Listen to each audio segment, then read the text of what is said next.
দর্শক আসসালামু আলাইকুম। একটা খুবই গুরুত্বপূর্ণ খবর। আপনারা ইতিমধ্যে জানেন যে আওয়ামী লীগ ফেব্রুয়ারি মাসে 2 দিন হরতাল ডেকেছে। তার আগে তারা বেশ কিছু কার্যক্রম পরিচালনা করবে, যেমন লিফলেট বিতরণ, মানুষকে সতর্ককরণ, ইউনূস সরকারকে নিয়ে যে প্রপাগান্ডা তারা ইতিমধ্যে ছড়িয়েছেন সেই ব্যাপারগুলো জনসম্মুখে তুলে ধরা। এগুলার তারা বেশ কিছু কার্যক্রম তারা পরিচালনা করবেন এবং দলের নেতাকর্মীগুলো জনসমাবেশ করবেন এবং পরবর্তীতে তারা সেটা হরতাল এবং অবরোধে নিয়ে যাবেন।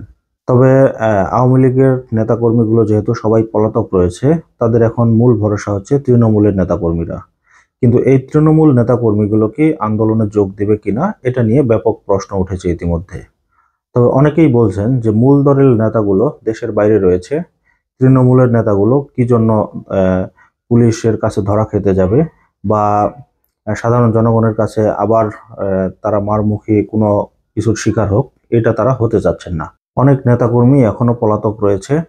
তাদের মধ্যে কিছু কিছু নেতাকর্মী যারা ইতিমধ্যে বাড়িতে ফেরা শুরু করেছে, তারা কি এই মুহূর্তে আবার আন্দোলনে যাবেন, এটা নিয়ে অনেক আলোচনা সমালোচনা ইতিমধ্যে শুরু হয়ে গিয়েছে।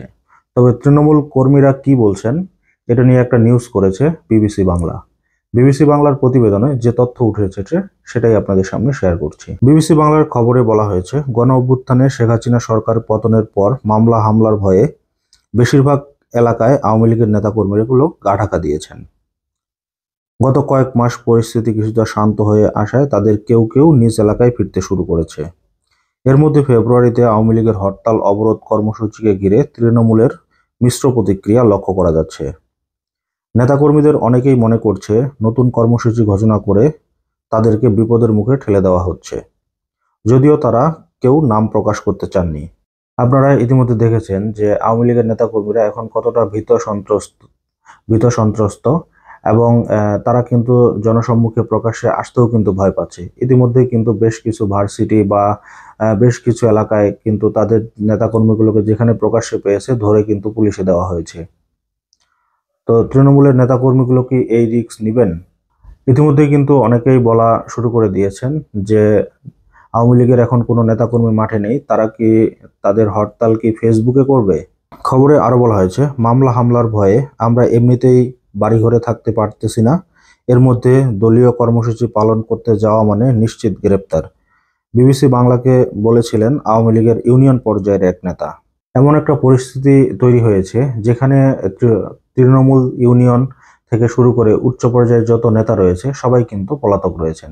তার মধ্যে আবার এই কর্মসূচি হরতাল, এটা কতটুকু তারা পালন করতে পারবে এটাই এখন দেখার অপেক্ষায় আমরা। তিনি আরো বলেন, দেশের বাইরে বসে নেতারা তো কর্মসূচি দিয়েই খালাস, তাদের তো আর মাঠে নামা লাগে না, গ্রেপ্তার নির্যাতনের শিকারও হতে হবে না, যা কিছু যাবে সব আমাদের উপর দিয়েই।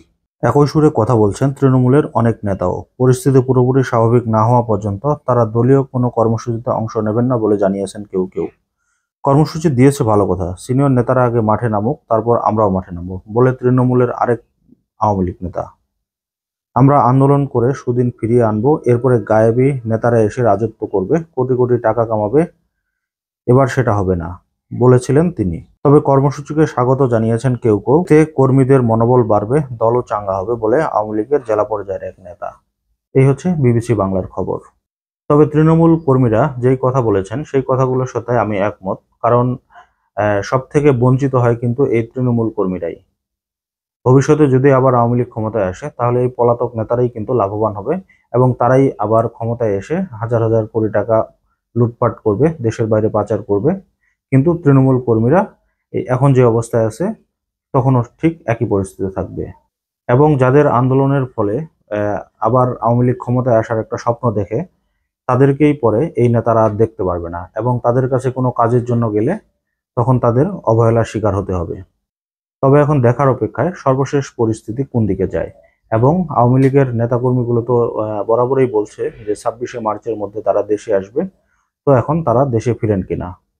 তো দর্শক, আজকের মতো এই পর্যন্তই। আল্লাহ হাফেজ।